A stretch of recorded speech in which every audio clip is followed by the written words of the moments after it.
And as predicted, we've entered our communications blackout. This will be a 6-minute blackout period. No voice, no data from the crew.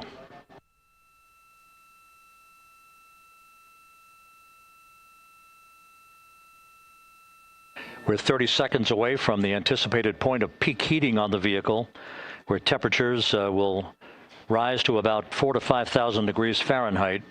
This is the true test of our trajectory.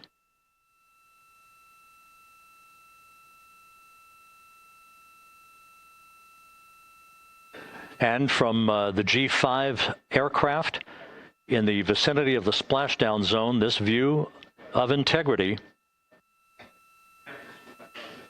So that pinpoint of light shows the vehicle as it enters the period of peak heating in the Earth's atmosphere, the first tug of gravity being felt by Integrity's astronauts since their launch back on April 1st.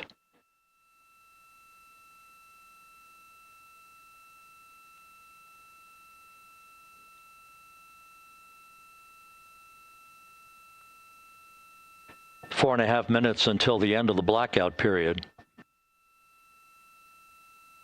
Time to splash down, 11 minutes, 33 seconds.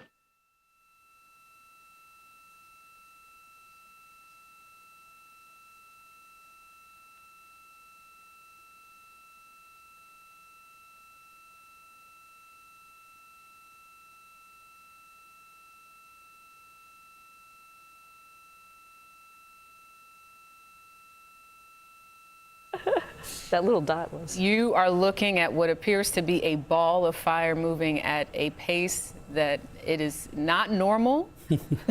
This is a visualization, excuse me. The landing and support officer but this is essentially what is happening. Sunny, your reaction? An exciting time. Obviously, you know, we can't talk to the ground because during these time frames when we're coming in, because of this ball of fire that's all around us. Yes. And the windows, they'll be able to see, you know, plasma going by the windows that we do in all the other spacecrafts. You see the spacecraft sort of change color, you know, around because of that outside of the window. So they're probably seeing some of that plasma right near as they're looking out the windows. You know, Reed and Victor right there. So pretty exciting time frame. You know what's going on. Like Victor mentioned one time in one of the interviews, riding a ball of fire into the atmosphere is a little exciting. But what does it feel like? Are you, the G-forces, and then does it get warmer inside the capsule? No, it doesn't get warmer inside. That's the capsule is made for that. The heat shield is made for that. This entry was made specifically knowing that they had some issues from before. And so, no, you don't feel the heat inside, but you can just see what's going on around you. You'll start feeling the G-forces since they've started coming into the atmosphere. So like I said, now they're getting a little bit pushed, and the G-forces change during the entry. So there's a couple times that it feels like it's pushing down on you, then it will let up, and then it'll push down on you again. So you know you're coming home. This is obvious time right now that you know that you're coming home. Yeah, and Sunny, thank you for that description. I want to turn to former astronaut Nick Hague. Nick, what do you remember about the experience, and are you smiling at this point? Are you nervous? Like, what's the feeling as you're entering, back, getting ready for that splashdown? Yeah, Walk us through that. It's an assault on the senses. Sunny hit it right. I look out the window and you get this light show, which is amazing when you think about the physics behind the heat shield and how it slowly melts away and burns away and brings you and slows you down. But you also get a lot of sound. You're out in the vacuum of space, and there's not a lot of sound that you hear as you interface with the very upper atmosphere. But as you get deeper into the atmosphere, you start to hear wind noise, and you really get a sense for the speed that you're going. It's a pretty amazing ride.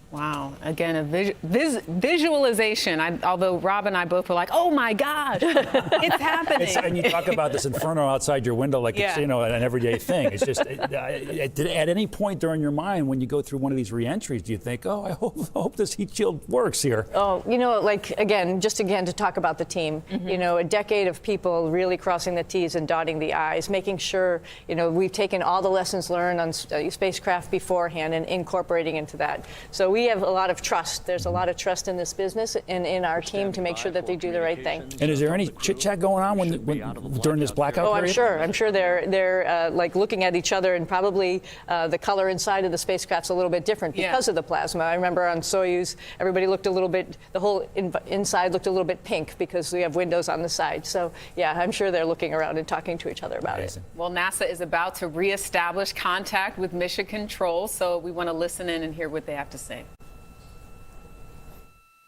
We are now processing data from Integrity.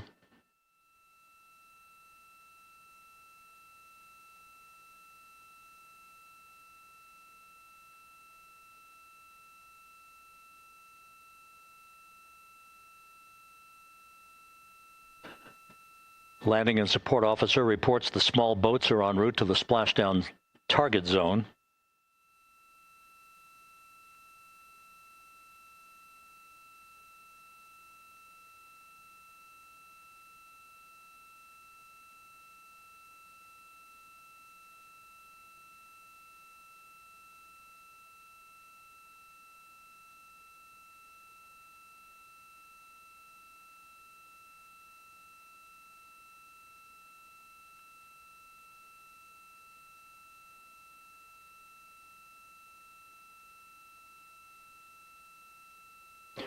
Passing through 150,000 feet, our trajectory is perfect.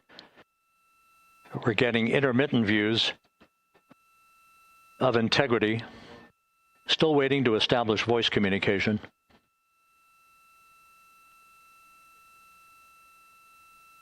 Integrity, Houston, comm check, post-blackout. Houston, Integrity, we have you loud and clear. Your trajectory is nominal, and your recovery teams have visual. Guidance looks good. No action for the enabled internal camera controller fail. Big cheers from the viewing room here in Mission Control as everything looking good as we're just listening to Mission Control talk about the data that they're already processing as the capsule makes its way to its splashdown.